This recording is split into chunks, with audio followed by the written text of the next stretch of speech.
All right, ladies and gentlemen, we all know that good old Tectone, good old Dictone, used to be a huge fan of HSR, and he's had some strong thoughts when it's come to the game, and when it's come to, of course, the release of version 3.2 and Cast of Ricey. And I gotta say, I'm very interested in hearing what his thoughts are, because he's made some bold claims about how he's gonna quit the game, about how he's gonna stop covering it on his channel, about how Hoyo is pretty much entirely cooked if they do release this global passive in 3.2. And Brother Man is actually on vacation, and he somehow found a lake to record this from. And so I'm excited to see what this was worth traveling for, like how he maybe he'll give some context about his background, and of course, you know, his take on the state of the game. And I'm excited to hear that. So with that, let's go ahead, let's hear what he has to say, and see whether or not we agree with him. Hey, what up, boys? So, obviously, I'm not in my usual setup. Touching grass. For the first time in 9 months, I'm actually going to go on a little bit of vacation. Congratulations. And here we are again, where I cannot help myself but weigh in on the Honkai Star Rail 3.2 developer live stream. And I think there's a common trend where whenever I don't react to the live... Why does this seem like an intervention video? Like, it's almost like he's either he's talking to somebody with a severe addiction, or he's being talked to by somebody because he has a severe addiction. This is a crazy video. Don't react to the live stream, a lot less people are a lot less outspoken about what's going on in the live stream. I was desperately looking for anybody else's opinion to make me not feel like I'm going fucking crazy, yet all of those opinions are in my DMs, and none of those opinions are on any streams or YouTube videos that I was able to catch. That doesn't mean that that doesn't mean that they don't exist. I just don't know why they're not there. They're on my channel, Techie. You can just check it out. It's twitch.tv/SaintTontus. You can also check out my YouTube channel. I have a video saying that Hoyoverse killed HSR, by the way. Just so you know, Bucko. They're not there. I have a lot of opinions, and this isn't going to be a dramatic video. This is my relaxed voice. It's nice being relaxed. I got on a plane flight this morning at 6 a.m. and I flew out to, you know, an undisclosed location. And it's just been very nice. I'm actually so relaxed, and I'm gonna make a video on this. I've been on the verge of tears because I've just been so fucking stressed all the time. So it's nice being out in the forest. And I think I'm gonna stay This video is crazy. out here for a while. I don't know when I'll be back, but hopefully this vacation lasts longer than 2 days. Yeah, we'll see. Anyways, Honkai Star Rail 3.2. I wrote some notes here. I wasn't able to catch it live. I was just bouncing in from friends chat to friends chat. You know, I saw a little bit of Genizad. Genizad was actually pretty outspoken about how he felt, which made me very happy. Saw Mr. Pokey's reaction. Yep, saw, you know, a lot of people talking to me about it, but I wrote some notes down here real quick, and let me go through all this, what I wrote down, and also shout outs to Sarah. What? His reaction to Mr. Pokey's reaction is crazy. Sarah, for making sure I didn't miss anything. Love her to death. Let's go over the 3.2 developer live from Honkai Star Rail. So we got a Pong Cute Animal minigame where you toss seals at each other and it'll have multiplayer. Base builder, Farmville-like minigame with chibi models like last year's Monopoly. One free golden token that can buy a 5-star in shop, Luocha Ruan Mei. Standard banner units, more limited units will be added later, and you can save it. Myriad Celestia trailer, like cutscenes being added directly to story instead of just on their YouTube. Okay. One free 5-star character later in 3.x patches. Blade, Kafka, Jingliu, Silver Wolf buffs in 3.4. 20 gold limited polls. 1,600 stellar jades. Penacony story rework added in 3.8. Cut content being re-added. Can replace limited banner 50/50 losses with Zila Blade Fushuan over standard units, select 7 of the 10. Bro's just got, like, the cliff notes for the entire fucking update just pulled up on his phone. Holy shit. There's whale stuff, which is double top-up refresh, 18,000 to get second golden token, which will be $144.97. 8,000 for the 4 of the light cone currency, which is $64.98. New light cone shop, $9.99. Battle pass gives 1 shard. $19.99. Battle pass gives 2 shards. Castress, Fug You, Zhao Qi. I love that he's calling her Fug You now too. That's the golden ticket right there. Zhao Cho, Acheron, Anaxa, Dr. Ratio. And that seems like about it. Bro got all of that done in what? Was that like 2 minutes or like a minute and 30 seconds? That's the entire live stream. And now you look at like the entire live stream as a whole. Holy yap. Yeah, they extended that shit to like 45. As of current time of recording, there is 35 premium banner units in the game and 22 4 stars, counting March as 1 because you can't use both at the same time. 7 standards in MC, 65 total characters, including Anaxa and Casto. So that's everything they added, and now I want to go through that one by one and kind of give you my reaction to how I felt about each of those. So let's go again. Okay. Pong cute animal minigame, I don't give a fuck. Base builder Farmville like minigame, I don't give a fuck. I think that's everybody. I think that's everybody at this point. One free and the reason why I don't really care about any mini games that aren't being used to kind of beta test what will eventually be permanent features adding into their game mode. When they're just cute little games where you get like 300 jades, I understand people like those. Some people like those. I'm not one of those people. If you like it, you like it. If not, it's fine. I do like mini games when they are useful for development testing, things that the player base might enjoy. However, I don't find either of these to be useful whatsoever and merely distractions. And that's fine. 1 free golden token, they can buy a 5-star on the shop. Luocha, Ruanmei, standard banner units. More limited units will be added later, can save. If you're gonna use that, for the love of God, don't pull Luocha. You are a fucking idiot if you pull Luocha. Character's trash. And you'll see him probably getting buffed in the near future because God knows they need to. Don't do my man like that. On anybody who got a Ruanmei. I think that's very kind of the developers to do. I think that's great. However, I would normally say I feel like that spit was scripted. I feel like he was holding onto that loogie the entire time and just waiting to spit it out right as he was talking about the devs being generous. they didn't need to do that. However, for a game like Honkai Star Rail, they needed to do that. And man, oh man, did they make sure that they did that for a price. What do I mean by that? Well, we'll get on that in a little bit. You What's can the save price? it, though, which I think is very cool. Hopefully the next characters that you can pull from the shop for free aren't like Fu Xuan, Zilo, Blade, aka the units that nobody fucking wants to use. Myriad Celestia trailer like cutscenes being added directly to the story instead of just on their YouTube. I think that's Proud E2 Blade owner over here. I'm actually genuinely upset that instead of fixing the fucking game, they're just saying, yeah, we're not gonna rerun this fucking character anymore because we realize that he's completely useless, power crept garbage. And as a result, he's not going to have any more banners. You're only going to get him for 50-50 losses. Go fuck yourself. That's what it feels like, right? Because especially if you were somebody that enjoyed the character, enjoyed like their aesthetic or their story implementation, it's one of the biggest slaps in the face to have them selectively moved to like a 50-50 loss or essentially the standard banner. It's just like, great. This is only happening because you fucking devs couldn't balance the game. And that's really the truth of it. It is only happening because they let power creep run rampant and destroy the damage ceiling in the game. And so as a result, the reruns don't sell anymore. And so to preserve Hoyo's profits and, you know, only rerun banners that are actually worth pulling on, they moved all of these older dog shit characters to the 50-50 loss pool. It's a business decision from them because they fucked it all up. It's cool. Yeah, I think it's nice to experience them in the game because, well, that makes sense, and they're pretty much required content at this point, and I think that's very smart for the devs to do. Hopefully it'll drive more people to their YouTube, people want to rewatch, and yeah, I got really tired of watching those stories off the fucking YouTube because it kind of felt like a spoiler sometimes. I also kind of don't like watching developer live streams much these days because they put too much spoilers into it. I hate to be the guy who says this, but you know, I'm kind of grateful for the way that Wuthering Waves does it because they almost show you fucking nothing.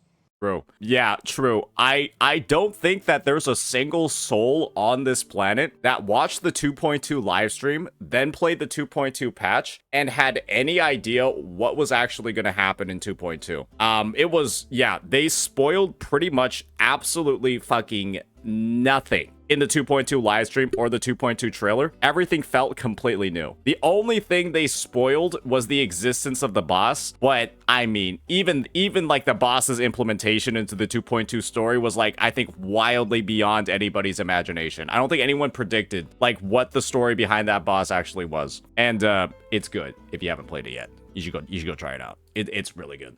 Nothing. But then again, it's like breakneck speed. So like I like the pacing of Honkai Star Rail's developer livestream, but I like the presentation of Wuthering Waves livestream. But yeah, one free 5-star character later in 3.x patches. I think it's a pretty bad sign when the majority of big updates and cool things that are going to happen to this game are announced.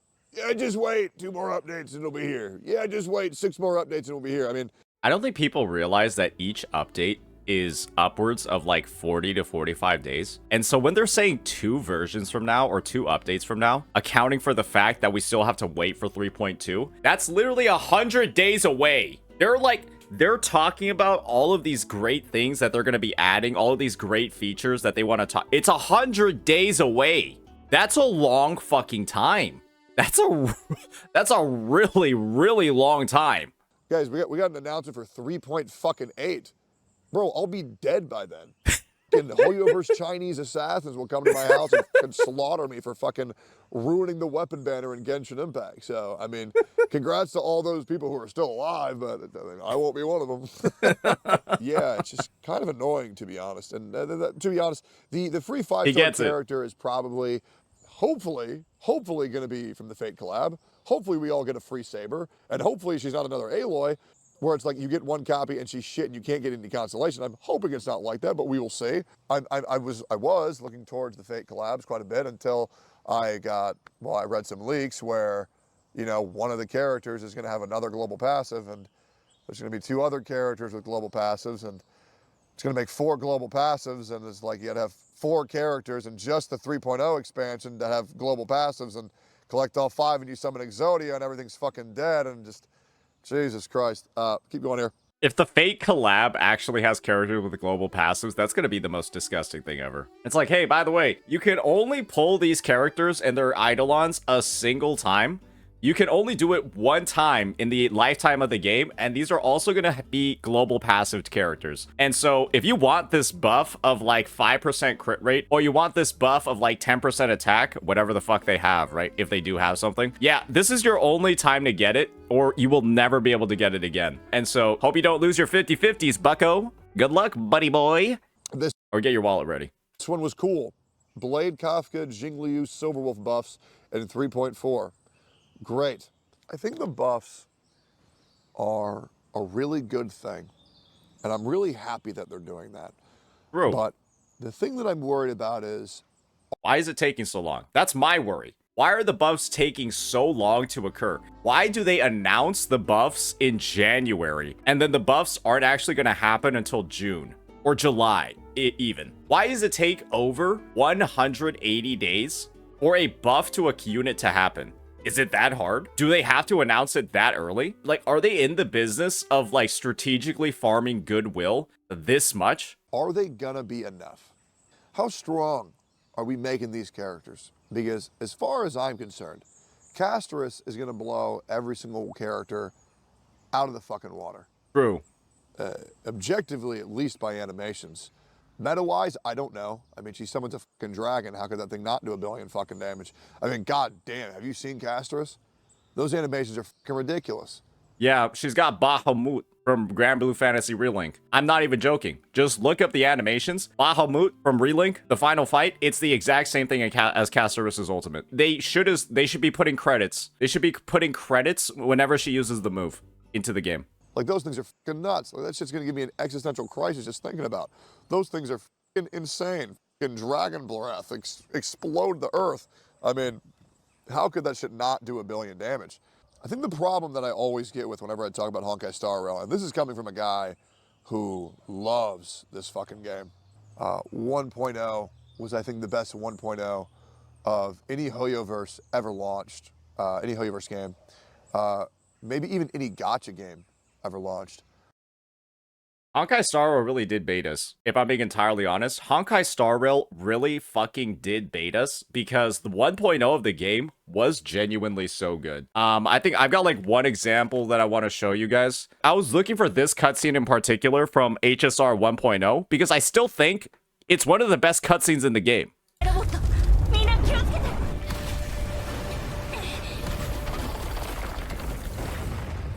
Like, just all of this stuff that they were doing with this robot. And like Kokoli and the robot and everything.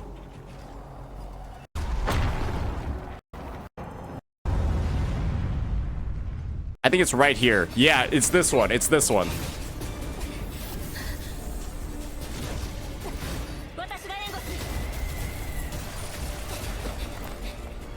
This was in 1.0 of the game, and not much has really been better than it at this point.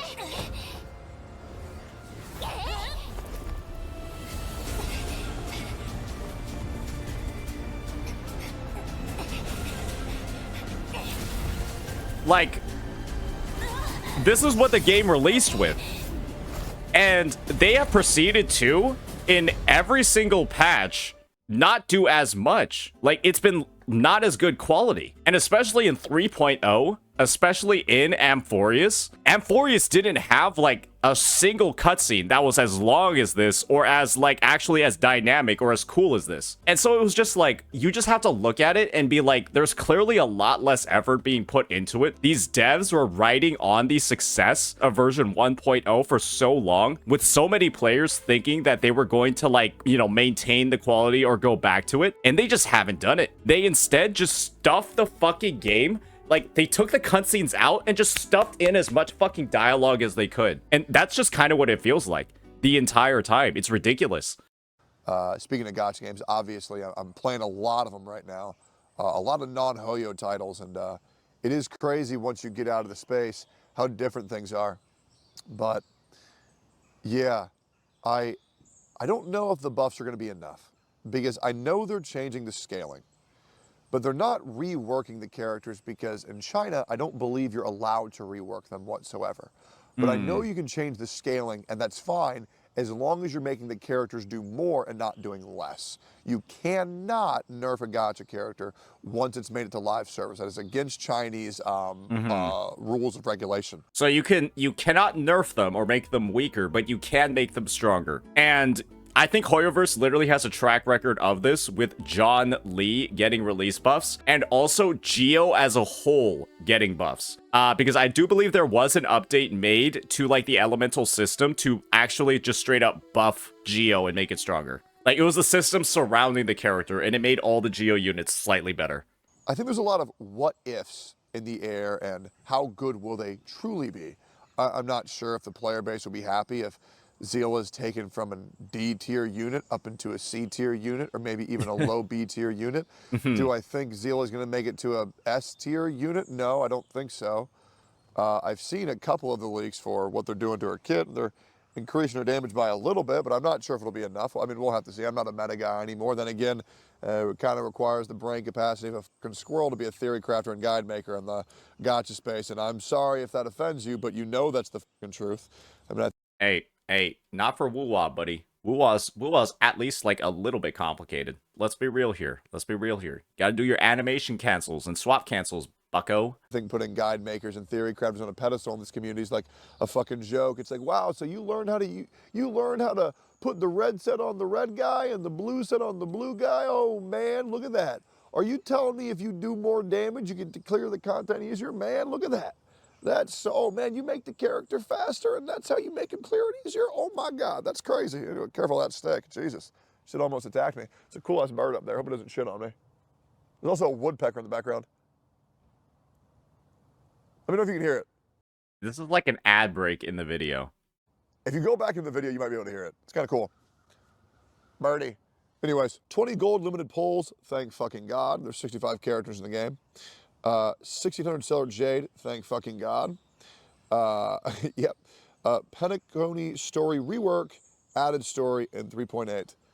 That's the other thing, is that whether you want to say you like the story or not, the developers are acknowledging that they fucked up.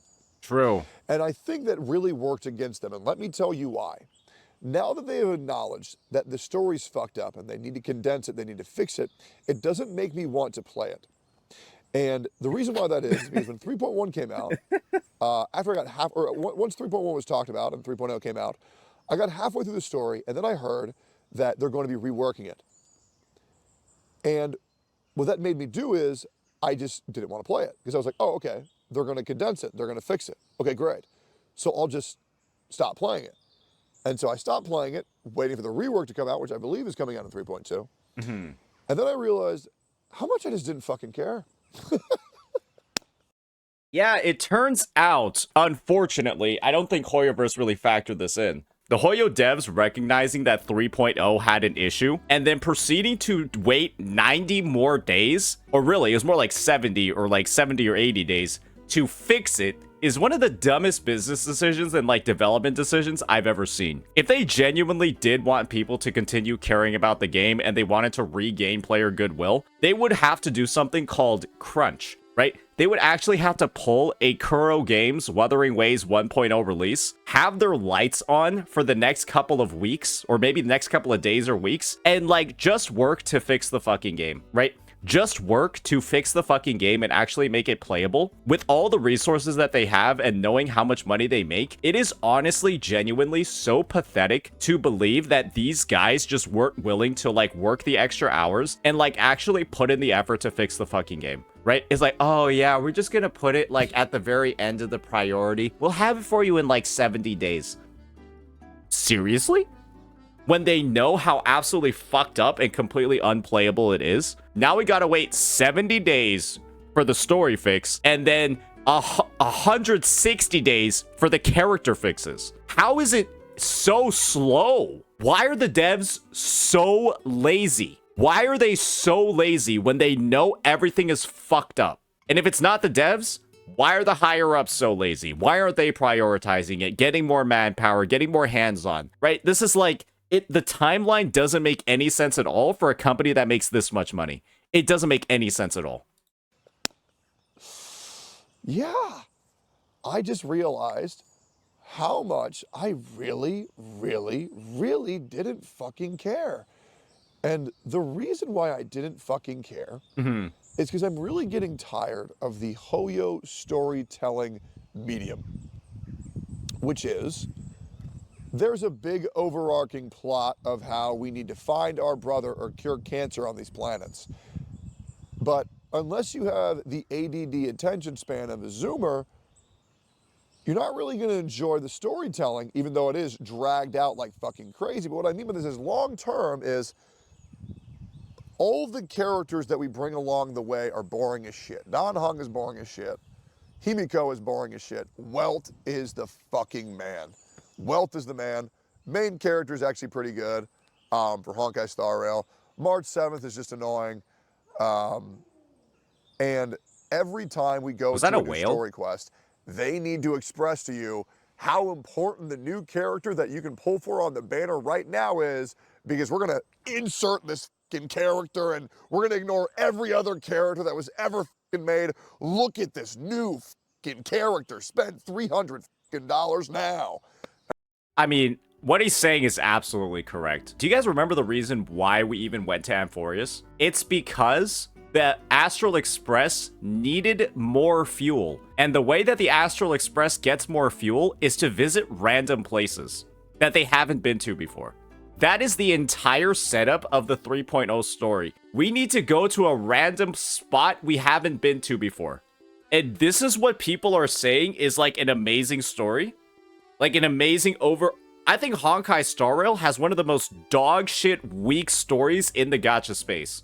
Is that not the point of the Trailblaze? The point of the Trailblaze before, I guess, was to help out planets and deal with the Stellarons that were spawning on random planets, right? Like, that actually made a little bit more sense because they were, like, helping cure, like, the problems that Stellarons were causing on all of the different planets. But now it's just like, yeah, we ran out of fuel, so we're going to a random fucking spot so we can regenerate our energy because the Astral Express regenerates its energy when we find random spots.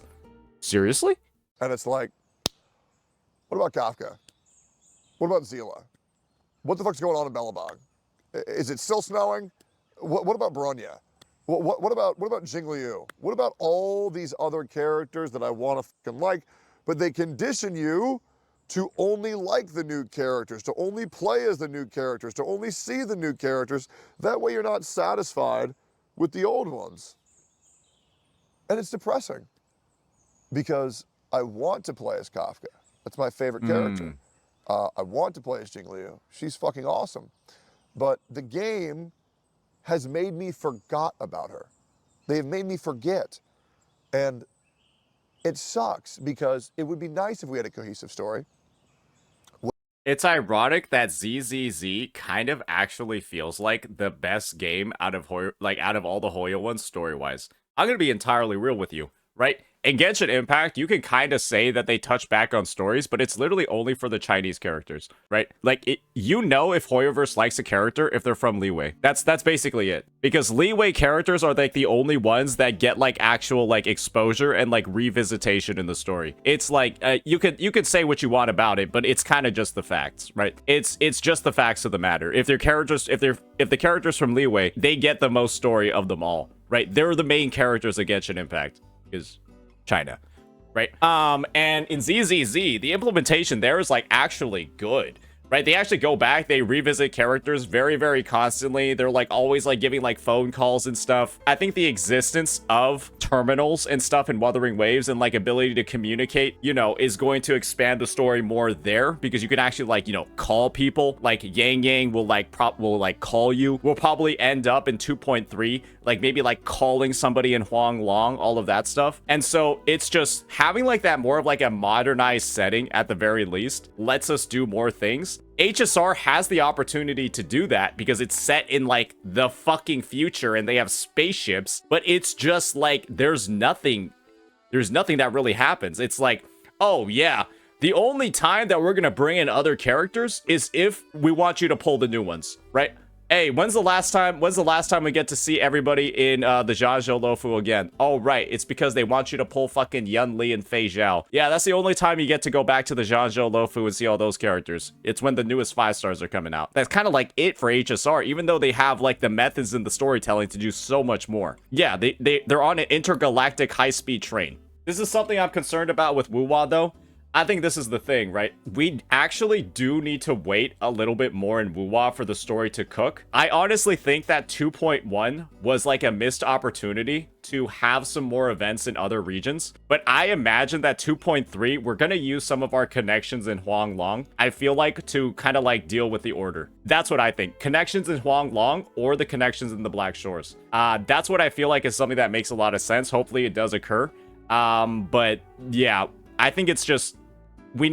there just isn't that much that we see in Wuwa just yet. There's like 3 factions, right? It's Huanglong, Black Shores, and then Renacida or Raguna. That's kind of like it. So yeah, hopefully we see a little bit of Alto and Encore. Maybe we see a little bit of Yang Yang as well, but we're just gonna have to see how it goes because the story does feel a little bit tight, but this is another factor of it. The Wuwa story isn't even like that long, right? It's not like you're going 8-10 hours in 2.2, where it's like just like Renacida characters. It was like a short, like 4-hour one, right? That really sets and tees so much stuff up. And even in 2.2, there was a significant portion of that quest that featured Jinsei. There was a significant portion of the 2.2 quests that featured Jue and Jinsei.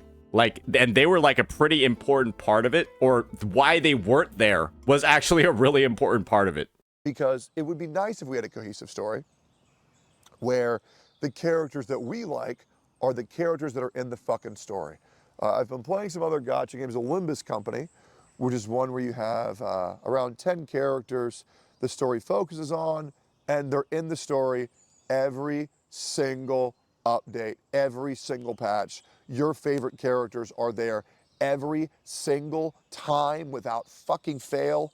the new characters that are introduced in the story, you don't know whether they'll live or die because they're not on a premium banner, and it's just nice.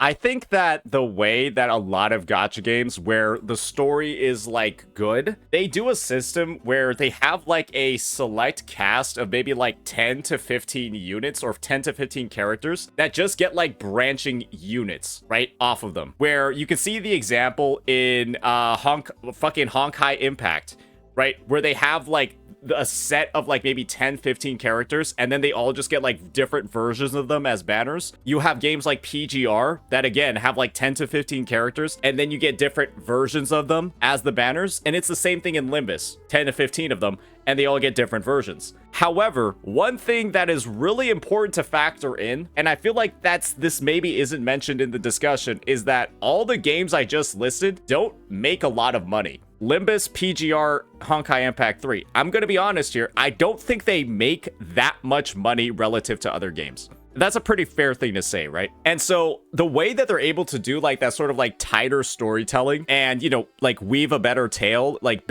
and you know, have a better overarching story, that might literally actually come at the cost of like financial performance. Right? Because what's more exciting? Pulling a different version of an existing character or pulling a new character completely? Sometimes, right, a different version of the existing character can be like very hype and very cool because it doesn't happen very often. And it not happening very often is what can drive the hype. And I feel like most of the time it is just like a new character existing with their whole new story that hypes up people and gets them pulling more. That's at least my point of view on the matter. And I guess the data, when we're seeing it from games like Honkai Star Rail, Wuthering Waves, when we're seeing it from Genshin Impact, that kind of tends to be the more profitable thing to do. And so I think it's really about striking a balance between like, you know, having the greatest story possible while also having, you know, that draw and appeal to pulling characters. Yeah, they could still make the old characters interact with the new ones though, like in ZZZ, and be relevant to the main story quest. I feel like a thing about ZZZ that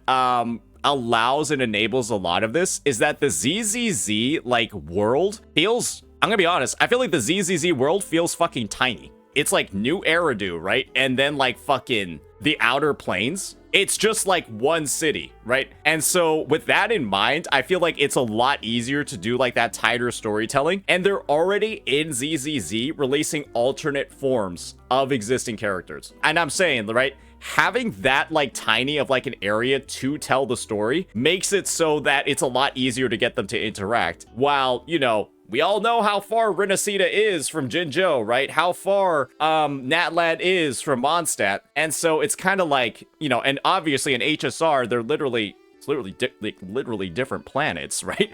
So I do prefer the way that the story is kind of like set up in ZZZ because there's more of those interactions. And the most important thing about the ZZZ interactions is that they feel more organic because there's literally nowhere else for the characters to talk and stuff. Like, there's nowhere else. Like, you can't, like, it's only New Eridu and then the Outer Plains. Wizardry? Yeah, everybody, I made a video on that the other day. It was 3 hours, and people said, oh, dude, this is another flavor of the week gacha. And it's like, first of all, gachas are meant to be played on and off. True. I haven't touched Limbus Company in a month, and it feels great because I don't have to worry about being there all the time. I go, I play, I experience the story, and then when I want to go back, I play it. It's the same way. My experience with ZZZ playing all of 1.1 story and then going all the way to 1.4, I hadn't played ZZZ for about like maybe 5 or 6 months, like really the story or engaged with it. I quit the story after, I think it was, right after like the whole Qingyi Zhuyan thing. And I played all of Jane Doe into like the end of 1.4, like, you know, with the whole Miyabi Bringer thing. And I gotta say, that was one of like low-key the best gacha experiences I've had. Just being able to play the entire storyline continuously, cutting out, you know, some of like, you know, like the special agent things where you have to like, you know, play as like Yanagi and then like do the whole thing where you save section 6, like doing all of that. Like that was like a little bit of like a, you know, that was, it felt a bit like filler, but just being able to do all of those stories at once and just not have any interruptions, no 6-week break until hearing more about what was going on. It was actually kind of awesome. That might be the best way to actually enjoy ZZZ, is to take a break from it, every like 4 months and then just experience a whole bunch of story at a single time. That's what I really liked. But unfortunately, right, there are some huge downsides to doing that in terms of, right, you won't have any fucking polls. Way with how I read manga. I don't read every manga week to week to week. I let it build up. I give it a month. I go back and I enjoy it. And I go through it. I go through it. I get burnt out. Binging, I go yeah. back in a month. I read it. I read it. I read it. It's nice being able to break the chain. And by the way, Wizardry, Variants Daphne, one of my favorite stories in any gacha game. It's amazing. It was so good that when I got through the ending, and I was like, what the fuck? Is he already done with the game? I swear dude's been playing it for like 3 days. Oh, the ending of part 1, by the way. Oh, part 1. I went back to find the footage. Okay. And I just rewatched it flat with nobody reacting and just reading the story just in case there was something I missed. And man, how they set up for part 2 is fucking incredible. And nobody's talking about this game. I genuinely believe that Wizardry Variants Daphne is probably the best gacha game on the market right now. And Hoyo tards are gonna say, oh dude, it looks like shit. Yeah, I don't give a fuck. I don't need graphics to be a good game. You know what I need? The game to be good for me to enjoy a good fucking game. And that's what it is. It's gripping. And I'm not gonna talk about it more because I'm gonna talk about it in another video. I mean, let's be honest here, guys. You don't need graphics to be a good game, but a lot of people won't play a game if it doesn't have like a certain floor of graphics. And I'm personally of the viewpoint that a lot of people simply don't play Wizardry because it does look like a PS1 or PS2 game. And that's the thing, right? They're just not going to play it because it looks so old. They're not a deal breaker, but they could be an icebreaker. Yeah, right? Like, I'm 90% sure that at least half the people talking about how Wizardry, like how they're not playing it because of the graphics, I'm 90% sure that if they did get, like, if they were forced to play it for like an hour, not really like forced, but they just played it for like an hour, they'd probably keep playing it. But there's just stuff that gets you in the door, right? You know, it's like window shopping, right? And then seeing something that gets you in the door, and then once you're inside, you like smell the aromas, and then it's like, oh yeah, okay, I have to buy something here. But if you never end up in the door inside of the restaurant in the first place, you'll never get to like smell the aromas and then eventually purchase something or play the game. And for a lot of people, the graphics in Wizardry is such a huge turnoff from going in the door in the first place, they just never end up playing the game. I think that's a fair thing to say. And, you know, I'm kind of in the same boat where I don't want to play it because it looks bad. And maybe I should just, you know, give it a fair shake. But it's also just like, damn, dude, it looks like doo-doo water. Like, it'll take a lot, right, to kind of like clear that from my mind. It looks even worse when you play it, but it's really fun. But man, I'm very exhausted by knowing that everything that I care about for these games are going to be left behind. And it blows the more that I play it, because it's just like hyper fixate on the new character or you're not going to enjoy it. Hyperfixate on the new character or you're not going to enjoy it. Hey, what if you hyperfixate on an unreleased character? Can you still enjoy it? Just like how I enjoyed Wuthering Waves 2.2 and the story of Kartathea, knowing that she's not actually on banner. And I'm a guy with a lot of loyalty. And I'm a guy where I am a little bit emotional. I get easily attached to things that I really vibe with. And these new characters, they just don't connect with me at the same level that they did for Belobog. I think part of it is with Amphorius, it's just like Amphorius feels like a filler arc in an anime season. And you're just like, wait, where did everybody come from? Why are there this many people? Why are they using like an entirely like, why are there no Aeons? Like, why are there no... I don't think Penacony felt like a filler arc because they still had, like, Aeons, right? They were still, like, going with, like, the existing structure of the story, like, using the same background information. Amphorius literally feels like you could have no fucking knowledge of what happened in HSR prior, and you could just jump into Amphorius, and because everything is so new and, like, so out of place relatively, it's just, like, who the fuck is the Lance of Fury? Who the fuck is Nikador, right? Is that just supposed to be like the fucked up version of Nanook? It's just like, what's even the point of this? It's like a different flavor of the same thing, but they just all have different names. These new characters, they just don't connect with me at the same level that they did for Belobog. They don't connect with me the same way they did for even the Zhangzhou Luofu. Nothing's really hit the same in Penacony for the latter half and anything in... Amphorius is solely for HI3 vets. I remember there were people like trying to shit talk me because I said they weren't creative at all for the 3.0 designs. I said they were literally just copy pasted from HI3's Flame Chasers. And like, they are. They are. Half of the fucking 3.0 cast is literally just Control C, Control V'd from the Flame Chasers. Like, they even call it the Flame Chasing thing. Like, they call it the Flame Chasing in the story. God, I don't even know the new zone's name. That's how detached I am. Amphorius. Jesus. Bro, I just don't care. Oh, forgot Amphorius. And it's a shame because I'm being conditioned to not care.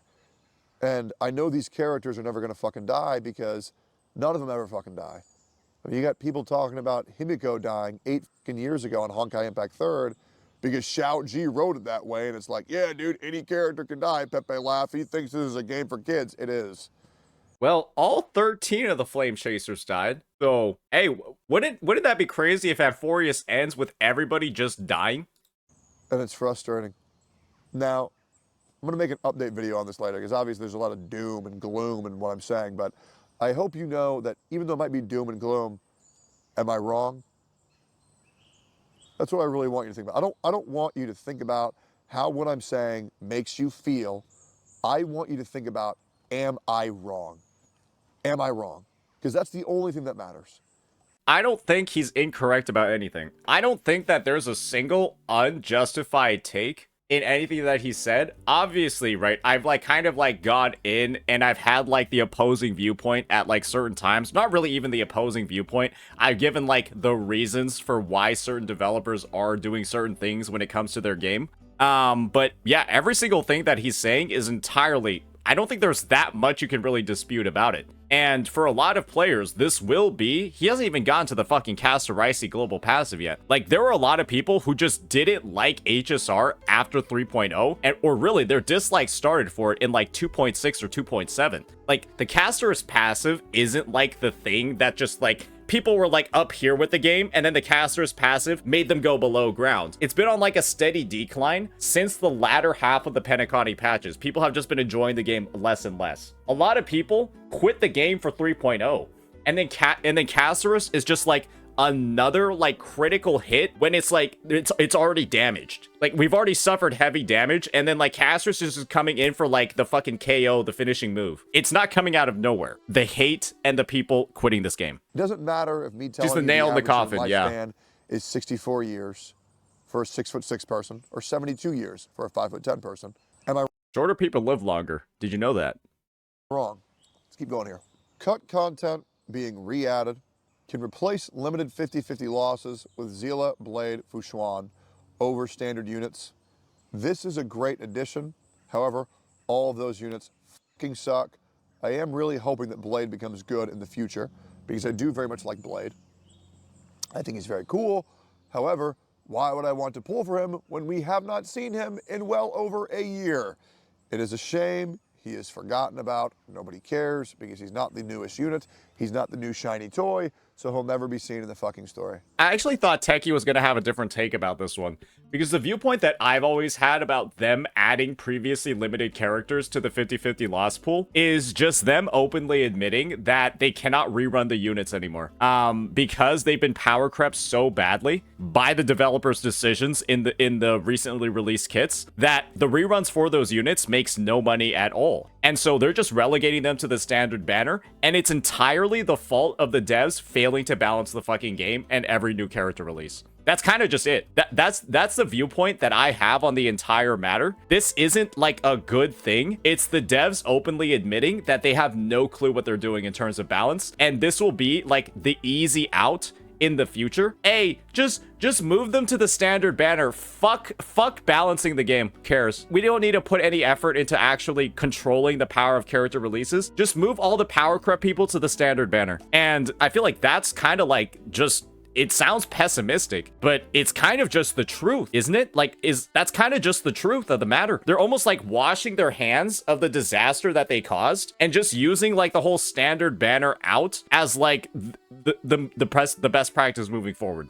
And it's rough, especially if you're somebody that was looking forward to rerunning and moving those units. Disagree, moving to standard is always better. You know, I'd agree with you. If they put a character like, let's just say, Sunday, a character like, ooh, Robin to the standard banner, then I'd be like, okay, maybe I know what you're talking about now. But the fact that they're only putting the units that got power crept to shit and are fucking useless on the standard banner leads me to believe it's literally just like a profitability thing for them, because they have fucked up the value of these older characters by having so much power creep in the game, and they've realized that they're wasting a rerun slot, right, that they could be using for more profitable characters that haven't been power crept yet, and they're just relegating all the dog shit that will never get a rerun ever again to the standard banner. But like I said, if they had put like an actual useful character on this 50-50 loss like a Robin, then I'd see what you're talking about. But because they're only putting the dog shit units on there, I can only just believe it's for like it's for like a malicious reason. Or really, not really a malicious reason, but it's being used to cover up the shitty development decisions they've made. They are also not permanently added. Great. Do you think those characters are ever going to get a rerun again? Do you think we're ever going to see a rerun of Blade, Fu Zhuan, or Sela again? No. It's not happening. Now, a lot of people are very excited about how much free currency we're getting, and how we're getting a new limited 5-star, and how they're reworking the standard banner. You want to know why that is? Is because they've implemented some of the most predatory changes in any gacha I've ever seen. True. And I feel like I'm going fucking crazy because they're not doing these changes because they care about you all. They're doing these changes so they can get away with the bullshit. Bribery. It's legit damage control. Guys, they added in a fucking global passive for one character.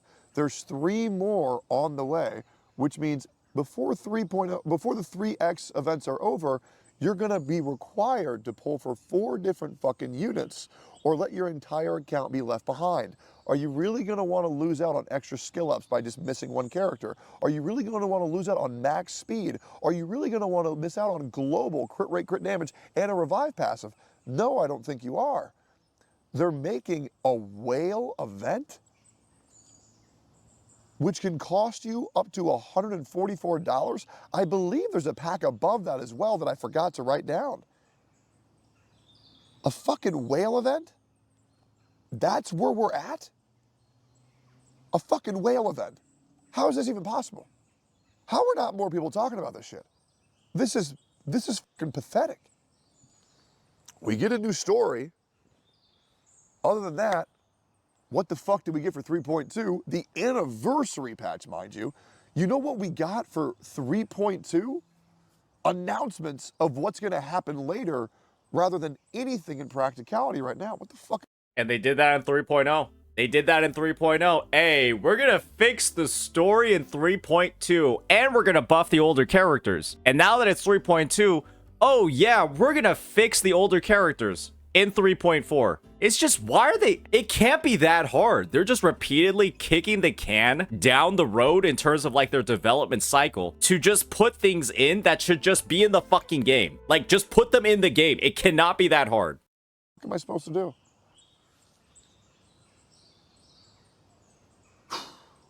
The 3.2 live stream, they at least, you know, to my knowledge, cut the yap a little bit, and good for them. But I think 3.2 is a fucking joke. I do. It's distractions from what they're trying to do to their game. And I think once you become aware of the Hoyo model, it just becomes quite depressing now, doesn't it? If you play other games outside the genre, it becomes quite depressing. And it blows. Because I've played these games for like 4 fucking years now. 4.5, almost 5. And I hate not loving them. But it definitely does make you feel crazy in these communities sometimes, because it's go along with the blind sheep who gobble everything up, or even worse, the content creators who say how bad it is and then continue promoting the fucking game for all that it is and turning a blind eye. They say, oh, this is so bad, I'm still gonna do it. Oh, dude, this is so predatory, still gonna pull it. Oh, dude, it's my career. Dude, if your career means that you have to go against the very same ethics and morals that you preach to other people, you're pathetic.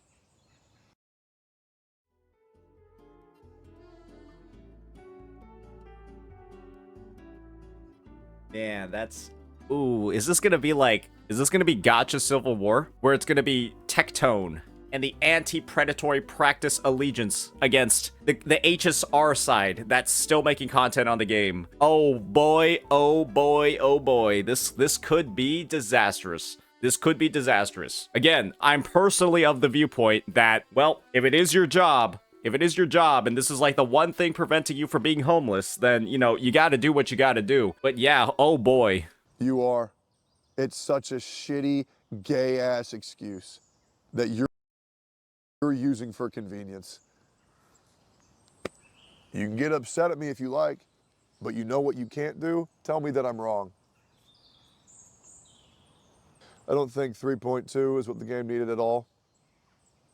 I think the game is getting worse every update. And we can agree on that one. yeah, it's nice to be out in nature and be disconnected from it all. But that's just Make sure you redeem your Livestream codes, Techie. my opinion. I would love to know what you guys think. Feel free to leave me a message in the comments. And apologies if this video was emotional. I'm unpacking a lot of deep-rooted anxiety and hatred out on this trip. And it's very therapeutic. And I didn't really want to hold anything back for this video. I didn't even think it was that bad, to be honest, until, you know, he does get a little bit aggro towards the end, but at least he doesn't say any specific names. So I hope that you enjoyed it. And as you can tell, I needed a little bit of a break. The amount of hope that I've seen in the comments, I want to read these off to you. I wrote these down. I was so angry. I was so angry I wrote these down. Ooh. Here we go. Techie approved. I'm not going to say which content creators chat and which content creators comments I saw this in. But here we go. It's just a game. Imagine being angry over a character being broken in a PvE game. The passive isn't even that good. The passive is just a backup. Enemies never deal that enough damage to kill you. It's your fault if your characters die. You only hate the passive because Castress is a woman. You should have been saving for Castress since 2.7 anyways. She's basically free if you save for months beforehand. It's a gacha game. What do you expect? Let me tell you, man, if you play more than Hoyo gachas, you can expect a lot. But in this community, it appears that the bare minimum to some players is going above and beyond for their players. And I'm not going to pretend like I'm impressed with it. 3.2 update was an absolute fucking joke. And I mean that on everything. People who think otherwise are getting distracted by pretty bells and whistles, and they'll realize how truly soulless this game that was once full of life truly is. Yep. HSR is cooked, man. It is. See you on the next one. All right, so gotta say that was a pretty interesting video. Yeah, I don't even I know we talked a lot about HSR, but it didn't even feel like we were talking about HSR for that one.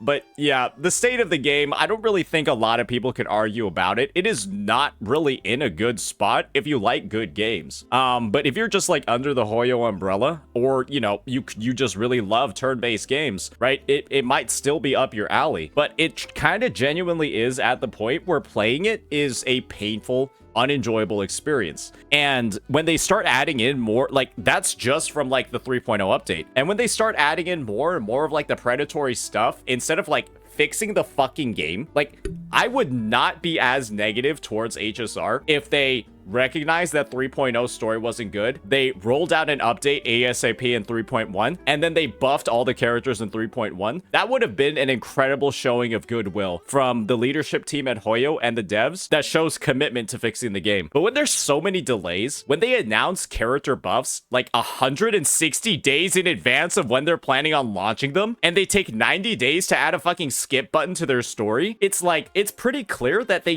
just don't care anymore, right? Like they don't have a lot of value into actually fixing the game, and the customers are kind of just being viewed as cows to be milked. And yeah, I mean, it's just when everything is being compiled together and the game's been on this downhill trend since 2.6, yeah, a lot of people are not very happy with it. And I don't feel like there's much you can disagree with in this video, except maybe a little bit of that ending part, depending on where you stand. But yeah, I thought that this was like a nice little honest breakdown. Pretty solid stuff. Let me know what you all think. Peace.